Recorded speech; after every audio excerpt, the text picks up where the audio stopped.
Hello, magandang araw sa inyong lahat. Nako, ano ba? Paggaya ko ba kayo na biglang na-excite tapos biglang, oops, nakita nyo ba yung post ni Lorraine Badoy?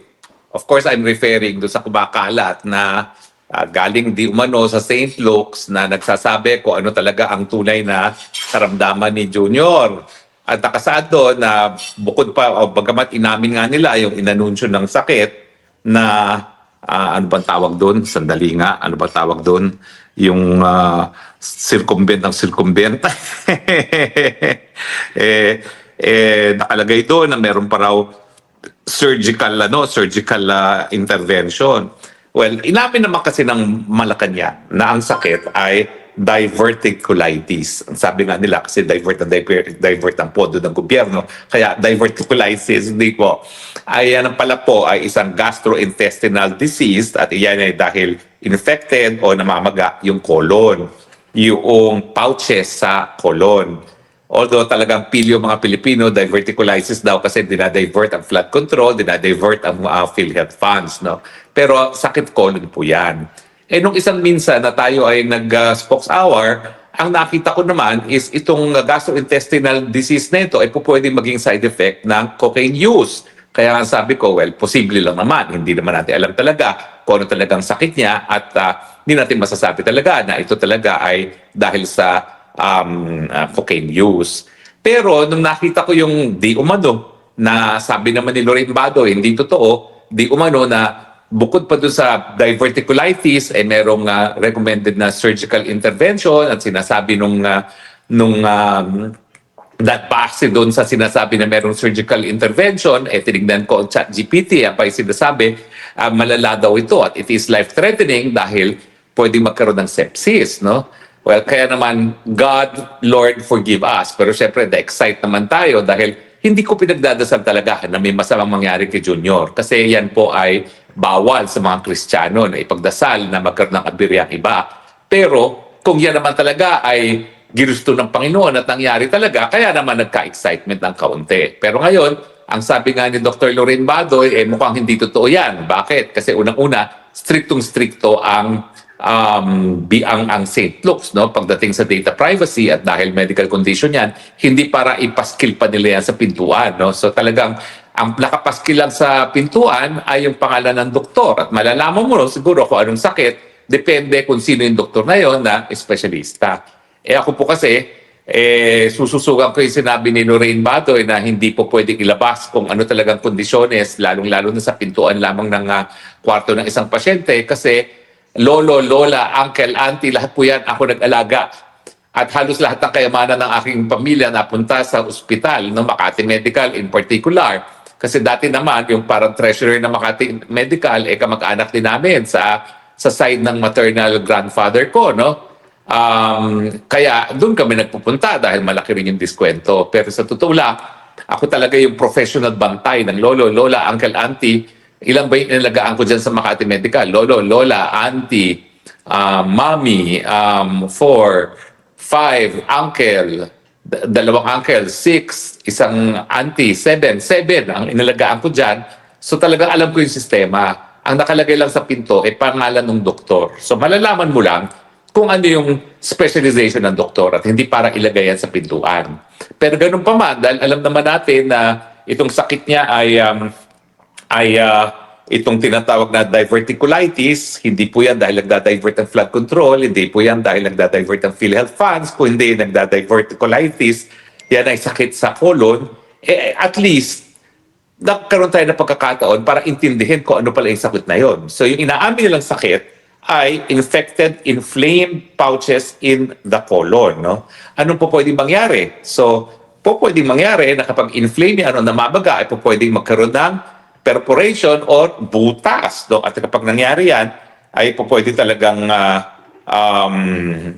kumalat din yung infection. Dahil yung infection ay dahil nga daw sa namamaga, infection. So po pwedeng kumalat yan sa iba't ibang parte pa ng abdomen. So in that sense, well, at least, dahil nga dito sa fake news na medical condition, at least nakapag-research tayo kung ano ba talaga yung diverticulitis. Nung una kasi, in-ignore ko yan. Basta sa akin, sapat na na isang posibleng dahilan ng diverticulitis ay paggamit ng cocaine. Pero ba nalaman ko, alam mo naman ako, hanggang ChatGPT lang ako, no? At sinasabi nga nila, pagdating sa medical condition, huwag kayo magre-rely sa ChatGPT, iba pa rin ang pagpupunta sa doktor nang mabigay kayo ng tamang gamot. No? Ako naman po, ang dami kong sakit. Diabetes, high blood pressure, spine. Ako po, hindi ako ever nagpupunta sa ChatGPT para sa medical advice. Talaga nagpupunta ako sa specialista at hindi lang ordinaryong doktor. So anyway, at least nalaman natin na dahil inamin naman nila na diverticulitis yan, ano po pwede mangyari? Po pwedeng kumalat yung infection. Po pwede magkaroon ng butas. At kapag karoon ng butas, yun nga yung kinakailangan na magkaroon ng pag-opera. Kinakailangan tanggalin yung bulok na portion ng colon o di kaya ay talagang puputulin, no, yung colon na infected. At kapag nagkaroon na ng infection yan sa loob, po pwedeng i-drain yung infection, no? So, anong mga possible pwedeng mangyari, no? Well, pwedeng magkaroon ng complete colonic obstruction, yung talagang hindi na siya makaka-EBS. Pwede pala yun. Talagang hindi maka-EBS. At kapag hindi maka-EBS, syempre, malapit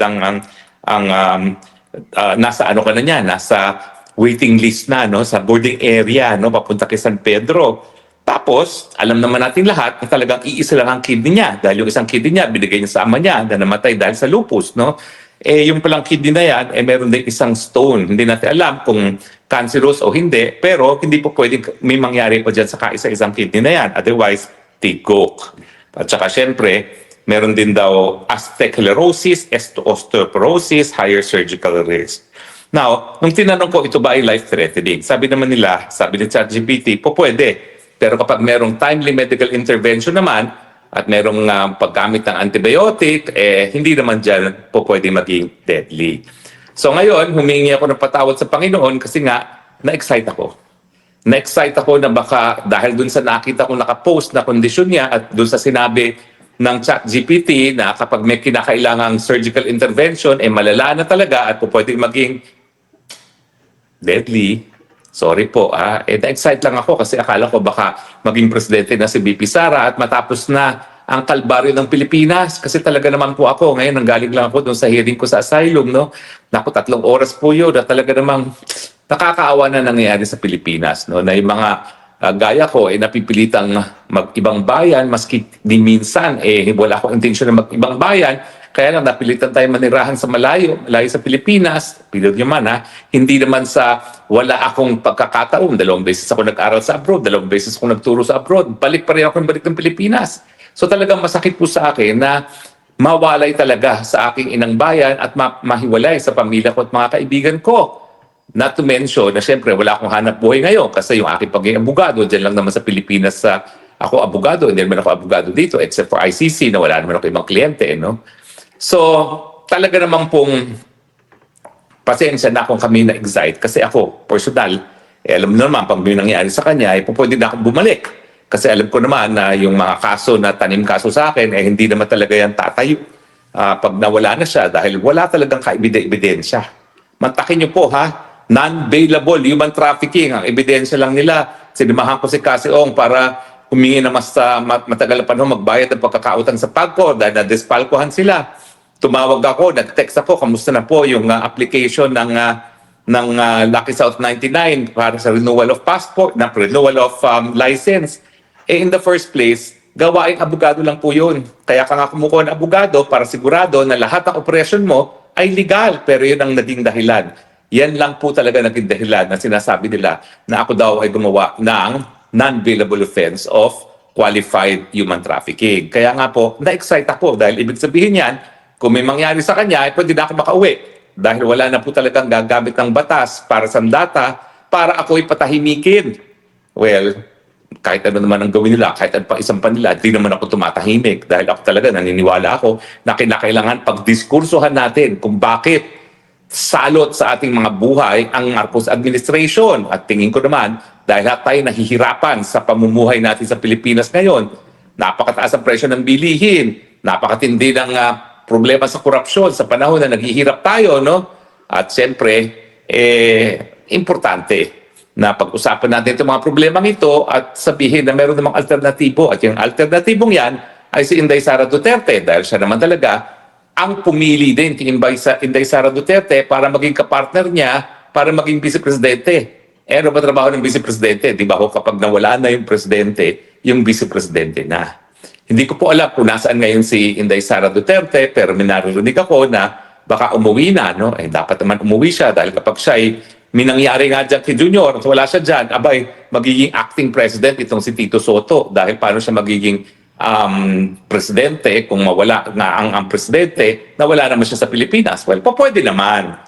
Pwede siya manumpa before a consular official. Pero I'm sure itong Tito Soto ay pagsasamantalahan din yung pagkakataon na maging acting president, although alam naman niya na hindi naman tatagal yung kanyang pagiging acting president dahil pag nakauwi na si Inday Sara Duterte, eh talagang siya na talaga ang magiging presidente kung may nangyari nga kay Junior. Pero ngayon po, bawal magdasal na may mangyaring masama laban kanino man. Kasama na po dyan si Marcos Jr.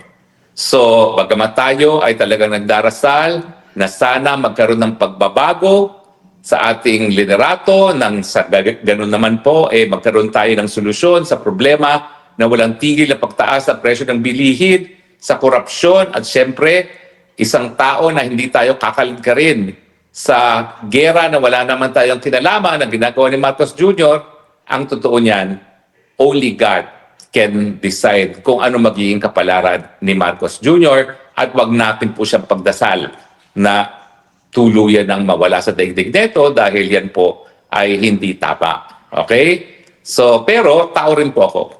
Isa ako dun sa na-excite. Nung nalaman ko na nakita ko yan, bagamat fake news, nalaman ko na wow, baka malapit ng ang kanyang katapusan. No? Pero yun nga po, I asked the Lord for forgiveness. Tao lang po. Dahil siguro naman, naintindihan nyo na hindi lang ako nawalay sa aking pamilya at samahan sa buhay. Siyempre po, dahil wala akong hanap buhay, napakahirap din ang aking katayuan ngayon dito sa isang napakamahal na lugar sa Europa. Abay, konti na lang po. I'm not kidding. Malapit na po akong pumunta doon sa punto that I can be described as in poverty. Pero mabuti naman, eh talaga naman ako nagpapapayat din. So, I guess I can afford to be in poverty somehow para lalo pa akong pumayat. No? Marami pa tayong kinakailangan ng mga kilos na mawala. Ang target po natin eh maging at least 70 kilos tayo. Eh ngayon po eh 86 kilos pa tayo. So malayo-layo pa yung aking goal. Pero ano po ha, nagsimula tayo, 110 kilos ako. Nung umalis po ako ng Pilipinas, 110 kilos. Kaya naman po, matagal, dahil dito sa 1 year, 4 months na wala ako sa Pilipinas, eh kahit paano, eh pumayat po tayo. Yan po naman ay dahil sa lungkot, dahil din sa pagtitipid, na konti lang talaga ang aking kinakain, at pag-exercise. So Lord, forgive us for being excited. I know it is not a Christian thing to do, pero siguro naman maintindihan ninyo, Panginoon, kung bakit na-excite din kami dahil hirap na po ang taong bayan Pilipino. At yan pong dahilan kung bakit nang kumalat yan na may possibility nga na siya'y papunta na kung saan man siya pupunta at malapit na siyang husgahan sa mga ginawa niya sa mundong ito, eh maraming na-exile. Pero inaamin ko po, mali yan. And I'm sorry for having those negative thoughts na natuwa ako nung nalaman ko yan. I'm really sorry, Lord. I ask for your forgiveness. So kayo rin po, humingi na kayo ng patawad. Alam ko, ayaw niyo humingi ng patawad dahil talagang yan naman ang solusyon sa problema natin. Yan ang solusyon para matapos na ang ating kahirapan. Pero we are Christians. Sabi nga po nung sermon ng pastor last Sunday, no? Eh, siyempre, anong dapat gawin habang tayo nag-aantay sa pagbalik ni Kristo, no? Sa kanyang paghuhusga. Well, kinakailangan, we must live holy lives. No? Kinakailangan, we should live a life patterned after the life of Christ. Sabi nga, pag sinampal ka sa isa, ibigay mo yung isa pa.